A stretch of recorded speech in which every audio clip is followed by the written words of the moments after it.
E essa edição começa com 2 casos revoltantes de violência contra a mulher.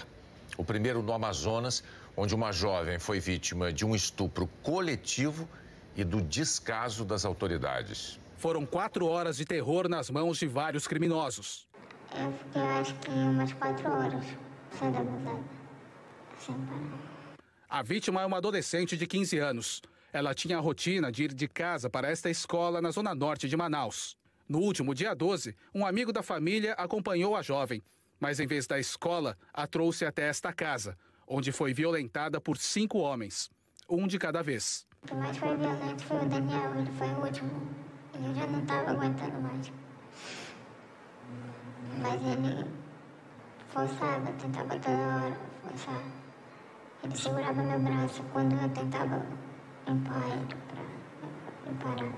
A segunda parte do sofrimento da menina e da mãe começou quando elas tentaram registrar o caso na polícia. Ligamos para 190, aí paramos uma viatura e fomos em 2 delegacias. Nada. Na última delegacia, ela recebeu orientação para procurar um hospital. Ela foi internada imediatamente e os próprios médicos chamaram a delegacia especializada de proteção à criança e ao adolescente. A vítima passou por cirurgia de reconstrução do colo e, ao mesmo tempo, junto com a família, passou a receber ameaças dos bandidos. A polícia pediu a prisão de um dos suspeitos na quinta-feira da semana passada em caráter de urgência. A delegada alegou que a menina, além de ter sido vítima de um estupro coletivo, estava recebendo ameaças de morte dos criminosos. A promotora Romina Brito Carvalho considerou que não havia urgência no caso e o encaminhou para uma vara criminal especializada. Com isso, o pedido de prisão demorou mais 5 dias para ser analisado. O Ministério Público opinou que não era caso, que era sim caso de urgência, mas não era caso de ser analisado em plantão. Por quê? Porque havia uma investigação em curso, datada de fato de data muito anterior ao início do plantão. Na manhã desta sexta-feira, a Polícia Civil fez uma operação e prendeu Daniel de Oliveira Lima e Bruno Leonardo dos Santos. Segundo a polícia, eles participaram do estupro junto com outros 3 suspeitos que estão foragidos. Segundo as investigações, Daniel seria o chefe do tráfico local e responsável pelas ameaças. Bruno é o rapaz que levou a menina até os outros criminosos. Os 2 presos confessam, admitem o crime, inclusive nomearam os outros integrantes. A desculpa de todo estuprador é que a vítima queria. Nenhuma mulher quer ser estuprada, nenhuma vítima quer ser estuprada. A família espera que todos os envolvidos sejam presos. Isso é revoltante. Revoltante. Muito revoltante. Porque minha filha poderia ter morrido. Ela, por questão de minutos, ela não morreu. Espero que a justiça seja feita e que eles passem muitos anos lá. Parece que tudo é um pesadelo. Parece que eu não consigo acordar disso. A Secretaria de Segurança Pública do Amazonas determinou a abertura de sindicância para apurar por que mãe e filha não foram atendidas imediatamente pela polícia. Nós não conseguimos contato com as defesas de Daniel de Oliveira Lima e Bruno Leonardo dos Santos. No Ceará, a polícia prendeu 5 homens suspeitos de abusar sexualmente da sobrinha durante 10 anos. A vítima tinha 7 quando começou a ser violentada. Ela fez a denúncia no fim do ano passado e vai receber atendimento psicológico. Os suspeitos, detidos temporariamente, vão responder por estupro coletivo de vulnerável. Um 6º homem, também tio da vítima, está foragido. O comportamento machista, que tantas vezes é o gatilho de atos violentos e covardes, tem sido objeto de discussão entre homens preocupados com o respeito. Nos fundos da barbearia em Copacabana tem conversa de homem para homem, que deixaria muitos outros de cabelo em pé. Falar de emoções contra os homens já é transformador por si só. A escolha de um símbolo masculino como local do encontro é proposital. Aqui é um espaço para você se libertar, falar mesmo aquilo que incomoda, que a sociedade impõe como o papel do homem. E aqui é o espaço de desconstruir isso e a gente fazer uma nova caminhada, né? Encontros assim já reúnem no Rio e em São Paulo mais de 200 participantes, todos incomodados com as consequências do comportamento masculino. Eu quero que o debate de masculinidade se expanda e que a gente consiga refletir sobre esse nosso comportamento, que muitas vezes é nocivo não só para outras pessoas, mas como para a gente mesmo, assim. A ideia do Pedro, ao criar há 2 anos o projeto Memo, era colocar o homem do avesso, sem questionar a orientação sexual de cada um, para entender por que, do assédio ao feminicídio, ainda existe tanta violência contra a mulher. A gente não quer mais ser machista, porque a gente sabe que isso é danoso. E eu acho que o primeiro ponto para todo mundo aqui foi se reconhecer machista. A conversa que coloca em xeque certezas antigas passadas de pai para filho surte efeito rapidamente entre os jovens. Esses alunos aqui estão conscientes de que a igualdade nas relações dentro e fora da escola pode ser construída com um bom papo. E bota papo nisso. Esses meninos do ensino médio começaram os encontros ano passado e hoje dizem tudo o que antes tinham vergonha. Eu não quero que as diferenças sejam julgadas como uma coisa ruim. Eu não quero ser julgado como um homem machista. Quem conduz o trabalho é a Viviane, que chegou até os meninos depois de criar um projeto voltado para meninas da periferia. E começou que elas trouxeram para a gente alguns casos de violência contra elas. Então, os meninos foram ficando mais agressivos a partir do momento que as meninas identificavam um abuso, alertavam e eles não estavam entendendo do que se tratava, porque para eles aquilo era algo cotidiano, era normal e elas tinham que aceitar. E quantas mudanças essas conversas provocaram? Eu gosto de dialogar muito com elas. Então a gente consegue, com outros olhares, observar o cotidiano e sim tentar entender uns aos outros. E não são só eles que dizem. Esse projeto vai ajudar a construir entre meninos e meninas uma relação saudável. Existe uma linha muito tênue entre o elogio e o xingamento. E eu acho que todo mundo aqui sabe diferenciar. Nós temos que andar em coletivo, de mãos dadas, de fato. Não é só uma teoria. Nós precisamos colocar isso em prática. É muito importante. O Conselho Nacional de Trânsito revogou a resolução que previa multas para pedestres e ciclistas e declarou que o assunto exige discussões que envolvem engenharia, educação e fiscalização de trânsito. A resolução previa uma multa para pedestres que ficassem no meio da rua ou atravessassem fora da faixa, da passarela ou da passagem subterrânea. Seriam multados os ciclistas que pedalassem onde a circulação não é permitida ou de forma agressiva. A Polícia Rodoviária Federal colocou 10 mil homens com bafômetros nas rodovias brasileiras para tentar impedir que motoristas dirijam bêbados. Esse é o primeiro carnaval desde que a lei seca passou a prever punições mais severas. O motorista parado pela polícia já era conhecido dos agentes. Um mês antes, ele tinha sido preso bêbado e, de novo, estava dirigindo sob efeito de álcool. O senhor vai ser novamente encaminhado para a delegacia, tá ok? Não importa o mês do ano, de janeiro a dezembro, a polícia sempre flagra motoristas alcoolizados dirigindo pelas rodovias do país. Acontece que agora, no carnaval, essa preocupação aumenta ainda mais, porque tem muita gente que exagera na bebida e, mesmo assim, decide pegar a estrada. Em todo o ano passado, mais de 35 mil condutores foram impedidos de seguir viagem porque tinham bebido. Deste total, 1.610 foram flagrados nos 4 dias de folia. A PRF espera que desta vez os números diminuam. É que este será o primeiro carnaval depois de a lei ficar mais severa para quem bebe, dirige e acaba ferindo ou matando no trânsito. A punição vai de 5 a 8 anos de cadeia. Até o carnaval passado, era de 1 a 4 anos de detenção. Infelizmente, é assim. As pessoas passam a respeitar o bolso ou a cadeia.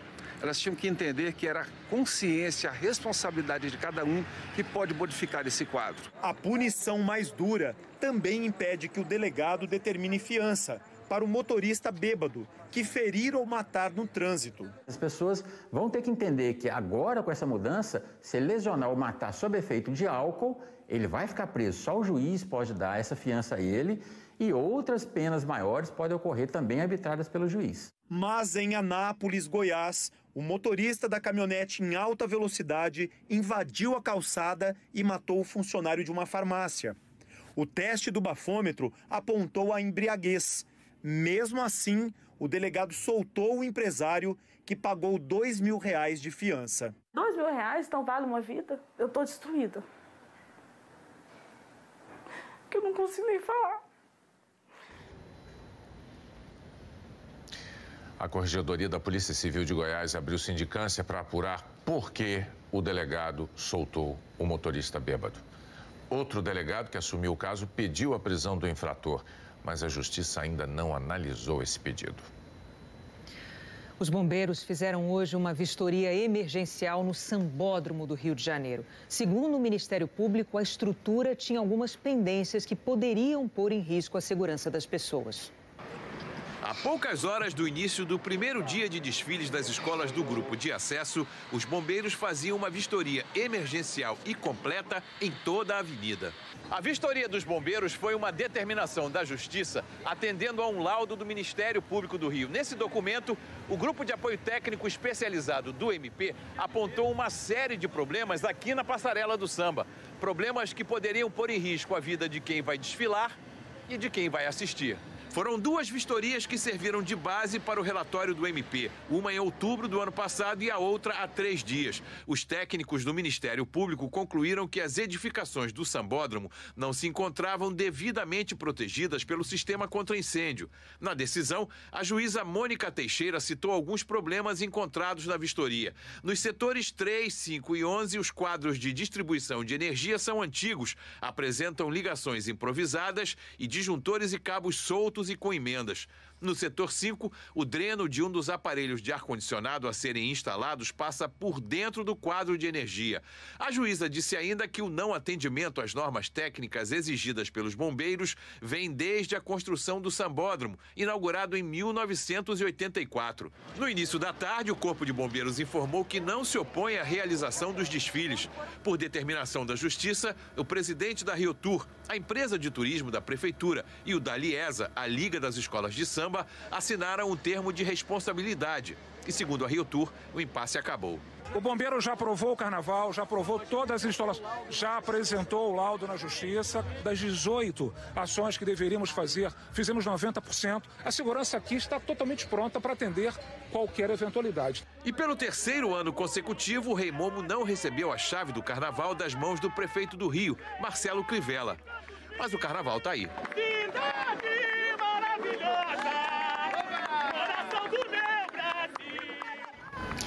O Tribunal de Justiça afirmou que alguns documentos sobre a inspeção no Sambódromo foram entregues, mas que ainda falta uma parte e que o juiz de plantão dará um parecer assim que estiver com a documentação completa. O Flamengo fechou o primeiro acordo de indenização com a família de uma das vítimas do incêndio no centro de treinamento do clube. 10 adolescentes morreram e 3 ficaram feridos. O valor e a identidade dos parentes que vão ser indenizados são mantidos em sigilo. A pedido da Ordem dos Advogados do Brasil, o Tribunal Regional Federal da Primeira Região suspendeu a apuração sobre supostos financiadores do atentado contra Jair Bolsonaro durante a campanha eleitoral. No fim do ano passado, o advogado Zanoni Manuel de Oliveira Júnior foi alvo de um mandado de busca e apreensão. Ele defende o agressor, Adélio Bispo de Oliveira, que está preso desde setembro. Num primeiro inquérito, a Polícia Federal concluiu que Adélio agiu sozinho. No segundo inquérito, que investiga se alguém financiou o atentado, o desembargador Neviton Guedes suspendeu as ações contra o advogado até o julgamento no TRF1. E disse que a quebra do sigilo profissional, sem que o advogado seja alvo de investigação, é uma grave violação do Estado.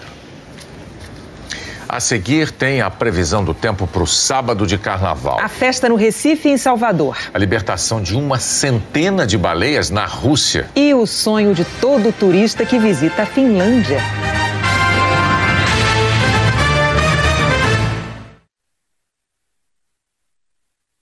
Vanessa tá pensando que depois de incriminar João, só tem a ganhar chantageando Quinzinho e Jerônimo. Roger falou com você, né? É, falou. Eu tô aqui pra oficializar a parada. Parabéns, Vanessinha.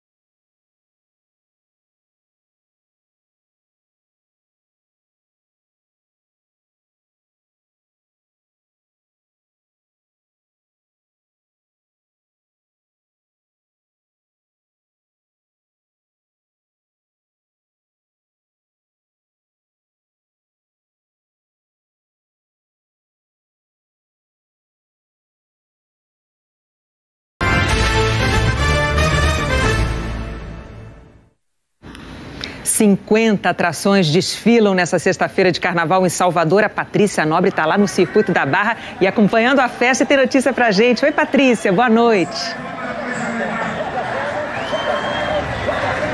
Boa noite, Renata Bonner, boa noite a todos. Os trios elétricos voltaram a tocar na Orla de Salvador no meio da tarde. Aí vocês já sabem, o som começa, a multidão vai atrás.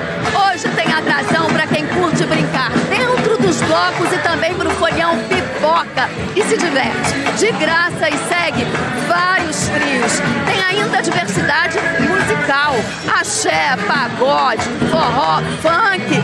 Sim, porque quem passou há pouco aqui pela gente foi a Anitta, homenageando o grupo El Chan no figurino. Mais cedo passaram Bel Marques, que está comemorando 40 carnavais, e também Cláudia Leite, vestida de cobra. O tema do carnaval de Claudinha é o coração da Amazônia.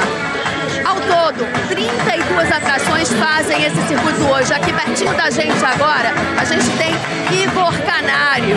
No outro circuito da folia, no centro, são 18 atrações. Entre elas, o Olodum. É festa em tudo quanto é canto.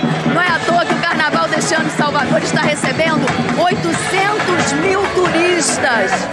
E hoje foi a abertura oficial do carnaval do Recife. Então, nós vamos até lá com a repórter Mônica Silveira. Boa noite, Mônica. Boa noite para você e boa noite para todo mundo que está em casa. Aqui também, viu? Em cada ladeira de Olinda, em cada cantinho do Recife, tem gente pulando o carnaval. Mas as atenções por aqui estão voltadas principalmente aqui para o Marco Zero, aquele lugarzinho super especial onde nasceu esta cidade. E este é o palco. Milhares de pessoas estão começando por aqui a maratona colorida e feliz que deve ir além da quarta-feira de cinzas. Agora pensa que é só frevo, gente, que vai tocar aqui. É nada. Até a madrugada vão estar aí no palco cantores de rap, de brega, emboladores. Vai ter até bateria de escola de samba. Diversidade, gente, olha aí. As costureiras andam inspiradas e mais aceleradas do que nunca. Tá ótimo esse carnaval. Dá para ajudar muito. Fazer muita coisa. A Jo vai neste embalo até domingo. Tem uma equipe que trabalha comigo, então faz em torno de quase ou mais de 8 mil peças de roupas.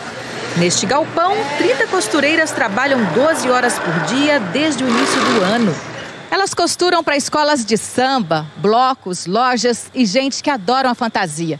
E nessa associação que veste os mais diferentes personagens, 30 costureiras conquistaram o direito de sonhar. É que todo esse esforço concentrado antes do carnaval ainda vai render muito depois que a festa acabar.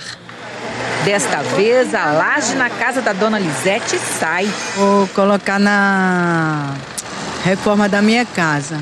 Eu estou reformando ela, colocando laje. Vai dar para pagar as contas atrasadas da dona Ivanice. E ficou do Natal do ano passado, que a gente gastou um pouquinho, a gente conserta com esse dinheirinho agora. Quem produz os adereços também está no maior pique. Os arranjos da Laurinha fazem a cabeça dos foliões e as encomendas estão bombando. Mais de 100, com certeza. Graças a Deus existe carnaval. Para completar a produção, tem que ter aquela maquiagem. São blocos inteiros para colorir. De uma em uma, o Samuel consegue fazer até 50 maquiagens por dia. É pique de maratonista. O carnaval para mim é isso, é trabalho, é fonte de renda e é prazer também. É tanta gente para maquiar que a Joane convocou o marido, a irmã e o sobrinho para dar uma força. A gente, pro carnaval, a gente faz 500, 600 pessoas. Se a moda é brilhar, podem contar com a Nayara.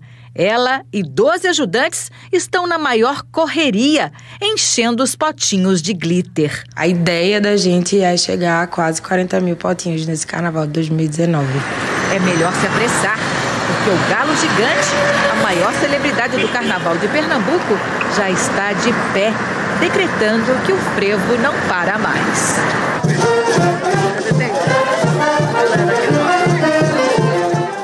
Maju Coutinho vai cair na folia, vai de retiro espiritual ou vai trabalhar? Ou tudo isso junto? Vou trabalhar, Renata. Meu carnaval é no trabalho. Tá bom, boa noite. Tudo bem. O que você destaca para esse carnaval, Maju? Ó, Renata, do Nordeste a gente vem aqui para São Paulo, né? Que é o primeiro dia do desfile das escolas de samba do Grupo Especial. Boa noite pro Bonner e para todos também. Olha só, até a meia-noite tem chance de chuva moderada no Sambódromo Paulistano. Aí de 1 às 5 da manhã pode chover fraco e faz friozinho. Ao longo do sábado vem mais chuva sobre um solo que já está bem encharcado em parte do Sudeste. Por isso que fica mantido o risco alto de deslizamentos e inundações em áreas da Grande São Paulo, do litoral norte também Paulista, Vale do Paraíba, e é preciso prestar atenção também à região metropolitana e serrana do Rio e a Grande Belo Horizonte. Com tanta chuva, a temperatura vai continuar amena em São Paulo e em BH, 26 graus aqui na capital paulista, 27 em Belo Horizonte, Rio de Janeiro com 32 de máxima e bastante chuva. Aliás, mais uma vez teremos chuva em quase todos os cantos do país. Em áreas do norte e do nordeste, da região norte e do centro-oeste, vem bastante água. Destaque para os volumes altos previstos para Cuiabá, Brasília e Goiânia. 29 graus em Cuiabá, 26 em Goiânia e 25 em Brasília. O sábado de carnaval deve ser de muita chuva também em Fortaleza, Natal, João Pessoa, no Recife do Galo aí da madrugada, em Salvador deve chover um pouco menos, viu? E carnaval chuvoso também, Renata, é lá em Belém, Manaus e Rio Branco. E onde tem carnaval sem chuva? Vamos lá, o carnaval debaixo do sol, sem sombra de chuva, é lá em Roraima, em parte de Sergipe e de Alagoas, no sul do Paraná, em grande parte aqui de Santa Catarina e do Rio Grande do Sul. 36 graus em Boa Vista e 33 em Aracaju e Porto Alegre. Se chover, chuva de confete aqui, sequinho. E quem quiser fugir da folia, fazer um retiro, como a Renata falou, pode curtir as manhãs mais frias e as tardes mais amenas lá em Bento Gonçalves, Farroupilha, Caxias do Sul. Lá é festa da uva, Renata. Beijo, Maju. Bom carnaval, bom trabalho. Para vocês também. Tchau. Tchau. O governo da Rússia mandou soltar mais de 100 baleias mantidas presas no leste do país. 90 belugas e 12 orcas estavam confinadas em tanques apertados. Ativistas denunciaram que pescadores capturaram os animais no Ártico para vendê-los a parques e aquários, principalmente da China. Na Finlândia, o céu ficou verde. Turistas do mundo todo se hospedam na região na tentativa de testemunhar a aurora boreal. E ela durou horas. Nas regiões próximas ao Polo Norte, esse fenômeno ocorre quando os ventos solares têm contato com o campo magnético da Terra. E é mais frequente nos meses de fevereiro, março e abril. A seguir, um ex-executivo da OAS diz que a empresa pagou funcionários em troca de ajustes nas delações. O ex-assessor de Flávio Bolsonaro apresenta uma explicação para ter movimentado mais de R$1 milhão.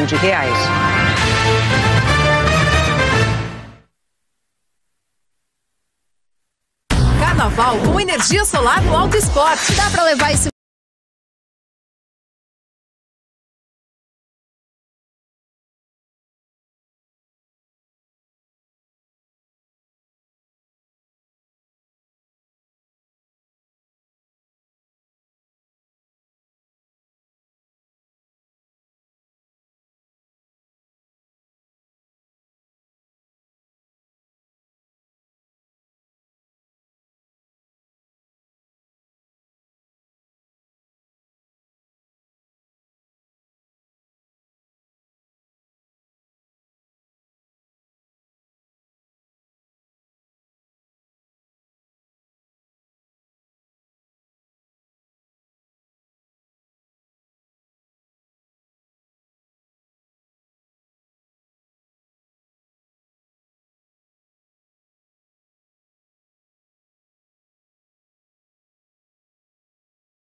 O Paquistão libertou o piloto da Índia, capturado na quarta-feira depois de um confronto na região da Caxemira, que é disputada pelos dois países. Milhares de pessoas se reuniram do lado indiano da fronteira para receber o militar. O primeiro-ministro paquistanês afirmou que a libertação foi um gesto de paz.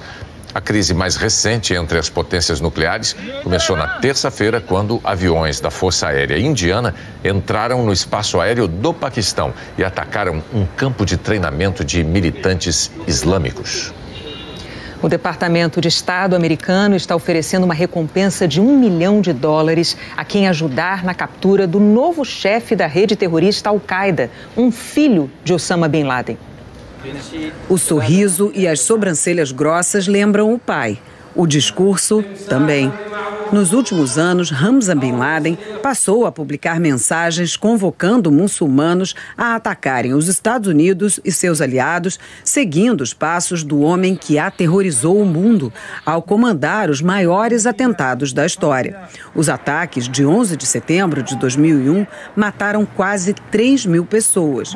E o grupo terrorista Al-Qaeda também foi responsável por atentados no metrô de Madrid, na Espanha, no sistema de transportes públicos de Londres, numa boate na Indonésia e contra dezenas de alvos, se tornando a primeira rede terrorista global. Depois que militares americanos mataram Osama Bin Laden, a rede Al-Qaeda perdeu força, mas não desapareceu. Continua ativa no Oriente Médio e na África. Hamza Bin Laden tem entre 30 e 33 anos e o Departamento de Estado está oferecendo uma recompensa de $1 milhão para quem ajudar a localizá-lo. A Arábia Saudita anunciou a revogação da cidadania de Hamza. O filho de Bin Laden estaria escondido na fronteira do Paquistão com o Afeganistão. Os americanos afirmam que ele estava sendo treinado para ser o sucessor no comando da Al-Qaeda quando Osama Bin Laden morreu numa operação militar americana no Paquistão em 2011. O principal opositor do presidente venezuelano Nicolás Maduro, Juan Guaidó, visitou mais 2 países sul-americanos depois de deixar o Brasil. O apoio que levou daqui do Brasil, onde foi tratado como chefe de Estado, deixou Juan Guaidó satisfeito. Senti que há respaldo para a democracia, liberdade e reconstrução da Venezuela. No aeroporto de Brasília, Guaidó foi aplaudido. Ele foi em voo comercial para o Paraguai e se encontrou com o presidente Mário Abdo, um dos primeiros a romper relações com o regime de Nicolás Maduro e reconhecer Guaidó como presidente interino da Venezuela. Hoje, Abdo afirmou que não há consequência ruim quando a causa é justa, como a da Venezuela. Guaidó disse que a cooperação internacional é determinante para a volta da democracia na Venezuela e comemorou a deserção que, segundo ele, já chega a 600 militares. Outra parada de Guaidó foi em Buenos Aires. Pouco antes, em discurso no Congresso, o presidente argentino, Maurício Macri, disse que a profunda crise na Venezuela só se resolverá com democracia. O giro de Guaidó pelos países da América do Sul continua. Ele aceitou o convite do presidente Lenín Moreno, do Equador. O encontro está marcado para amanhã. Guaidó já avisou que vai voltar para a Venezuela. Por outro lado, Maduro também avisou. Assim que Guaidó entrar na Venezuela, será preso. O Grupo de Lima, que reúne 14 países da região, condenou de antemão a ameaça. Essa análise foi feita hoje numa reunião do vice brasileiro Hamilton Mourão com o ministro das Relações Exteriores. Esperamos que não aconteça, né? Seria realmente um absurdo. Aí teremos que ver no momento qual seria a reação nossa, coordenaríamos também novamente com o Grupo de Lima, como temos feito. Espero que não cheguemos lá, teremos que ver nesse momento, seria um absurdo completo. O Jornal Nacional exibiu ontem uma reportagem sobre a decisão do governo de tornar questão de soberania nacional a conclusão da obra da linha de transmissão de energia entre Manaus e Boa Vista. E citou que o projeto vai passar pelas terras indígenas Waimiri-Atroari. Hoje, a Associação Comunidade Waimiri-Atroari declarou que os índios nunca foram e não são contrários à passagem do linhão de Tucuruí, mas que exigem respeito a seus direitos e prerrogativas constitucionais e legais. O cumprimento do protocolo de consulta da Organização Internacional do Trabalho, a conclusão dos estudos socioambientais e as devidas compensações por esses impactos. Fabrício Queiroz Ex-assessor do senador Flávio Bolsonaro, do PSL, apresentou pela primeira vez esclarecimentos ao Ministério Público sobre movimentações financeiras suspeitas. Queiroz disse que gerenciava salários de outros assessores de Flávio na Assembleia do Rio para pagar colaboradores informais. Uma prática proibida. Fabrício Queiroz prestou esclarecimentos por escrito, porque alegou estar impossibilitado de comparecer ao MP em razão de grave doença. Ele já tinha faltado a 2 depoimentos. No documento de 9 páginas, Queiroz admite que gerenciava salários de outros assessores do gabinete de Flávio Bolsonaro e, com isso, pagava colaboradores informais para ampliar a base eleitoral do então deputado. A informação foi divulgada pelo jornal Estado de São Paulo e confirmada pela TV Globo. Fabrício Queiroz diz que entendeu que a melhor maneira de intensificar a atuação política de Flávio Bolsonaro seria multiplicar o número de assessores a partir do gerenciamento financeiro dos valores que cada um desses assessores recebia mensalmente. Ou seja, com a remuneração oficial de apenas um assessor, Fabrício Queiroz afirma que conseguia contratar extraoficialmente alguns outros assessores para exercer a mesma função. Para ele, a medida teria evidente finalidade pública. Só que a justificativa dada por Queiroz ao MP é prática proibida pela Assembleia Legislativa do Rio. Os gabinetes até podem aumentar o número de assessores, desde que sigam as normas da casa e em contratações oficiais. Os deputados estaduais têm direito a 20 cargos de livre nomeação. Esses cargos podem ser desmembrados em até 40, desde que a despesa com os salários continue a mesma. O que o gabinete de Flávio Bolsonaro não fez, segundo a Assembleia.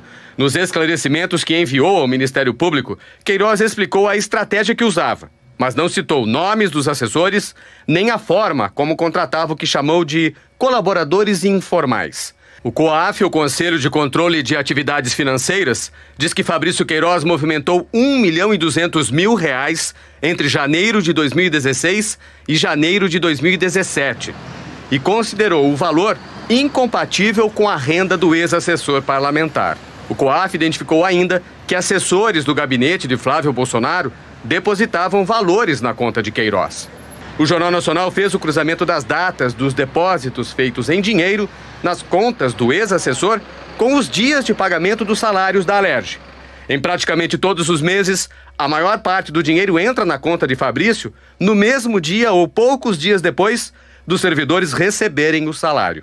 Nos meses de março, abril, maio, junho, agosto e novembro, Queiroz começa a tirar dinheiro da conta no mesmo dia em que são feitos os depósitos. No dia 20 de fevereiro, o G1 mostrou com exclusividade o depoimento de um dos assessores do gabinete de Flávio Bolsonaro, Agostinho Moraes da Silva. Ele relatou ao MP que devolvia todos os meses 60% do seu salário para Queiroz investir na compra de carros. No depoimento por escrito ao MP, Fabrício Queiroz ressalta que nunca achou necessário expor a arquitetura interna do mecanismo que criou ao próprio deputado Flávio Bolsonaro e ao chefe de gabinete. Ou seja, seus superiores não tinham qualquer conhecimento sobre essa atuação. A Alerj informa que o deputado é o gestor de sua equipe, sendo responsável por determinar horários de trabalho, fiscalizar a frequência e atestar as folhas de ponto. Não é permitido aos servidores ou aos gestores fazer qualquer tipo de negociação sobre sua carga horária envolvendo pagamentos em dinheiro. A defesa de Queiroz diz que metade do valor de R$1.200.000 tem como origem os depósitos realizados pela sua família, porque recebe na sua conta os salários do trabalho de sua mulher e de seus filhos. Queiroz justifica esses depósitos por ser